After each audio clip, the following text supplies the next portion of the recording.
So what was it like going through the hardship, and especially at like about 30 years ago, to to take the decision of being a single parent and standing up for yourself?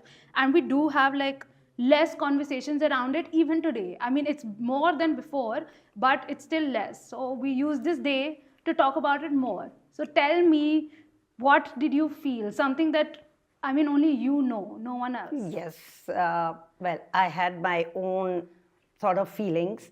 I was scared at times. At times, though I was very headstrong into know what I want to get is what I want, and I'm not going to budge from it. I know it was very tough, especially at my time, as I've told you before.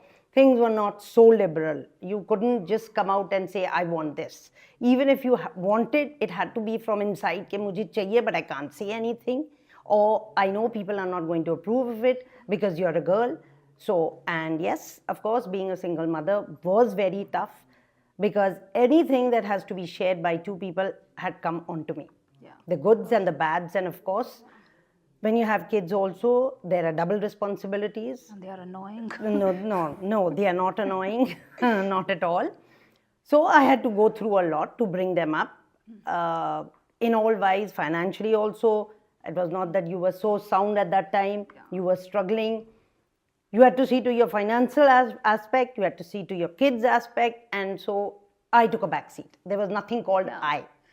Yeah, it was only a mother, and a mother, because at that time I had to see how to get hold of my children, to get them in line so that slowly they go on to what they want to do. Yeah. Whereas in today's context, I can see your generation going through a lot of mental problem.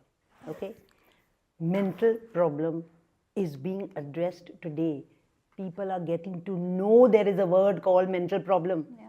It existed in our generation, but nobody addressed it. Yeah. क्या है? कुछ भी नहीं है. पागल है?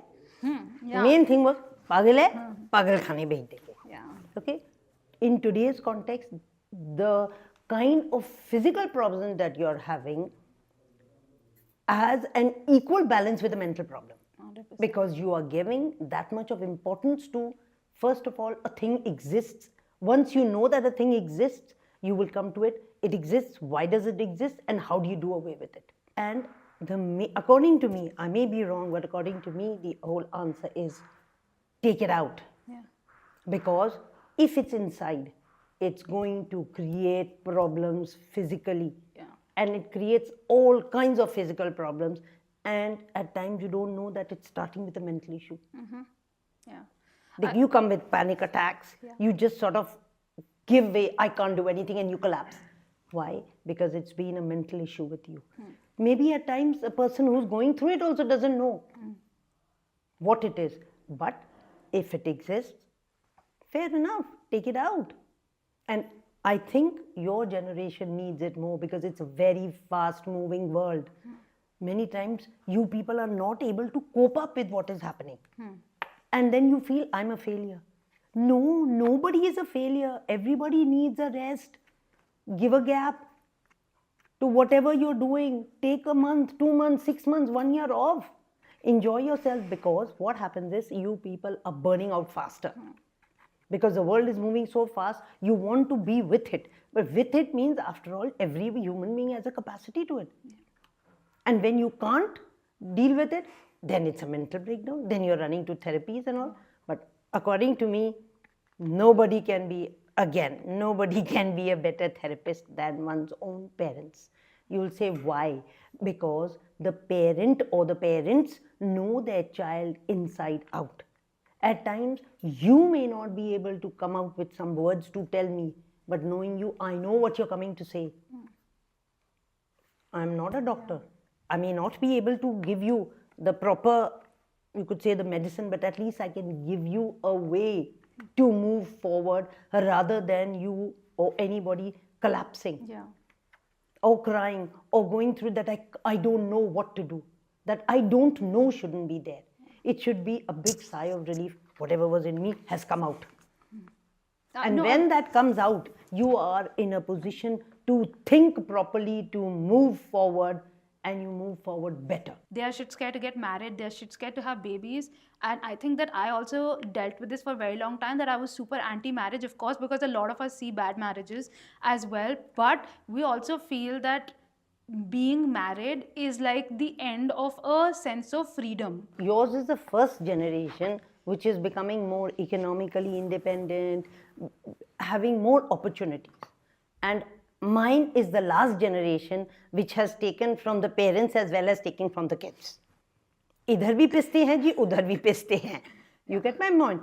So, and your generation is very scared of all this, because maybe most of you have seen it. Because in our generation, we were told, you dare not think of a divorce. Oh, what is the world going to tell you? What is society going to tell you? How will you survive on your own? No, no, no, no. Everything is without a man. What will you do? If you have a daughter, what will the world say? That how there'll be a big taboo for the daughter also. She also won't get married. You see, these were things for us. Okay? But in your case, it's not there. But because maybe you have seen, maybe others have seen, or even if they've not seen, they don't want to get into marriage. Because you have been thinking that marriage is an end. Yeah. Right? Whereas marriage, a happy marriage is not an end. It brings out the best in the other person. That is what a marriage is. It should be complementing each other, not bringing the other person down. Give opportunities to the other person to rise too. And your generation, as I've said, is financially independent. You know what to say, what to think, because you've got equal opportunities. And there are, in fact, in your generation, there are many more opportunities which were not there for us in our generation. So I would still say, get married to the person who you love. Don't go for anything as in money or, as you say, beauty. These things never last and they are very shallow. Yeah. It's for a person who cares for you and who would do anything to see you rise. Thank you so much for staying until the end. To help us continue these conversations, please subscribe on YouTube and like and follow on Instagram and Spotify.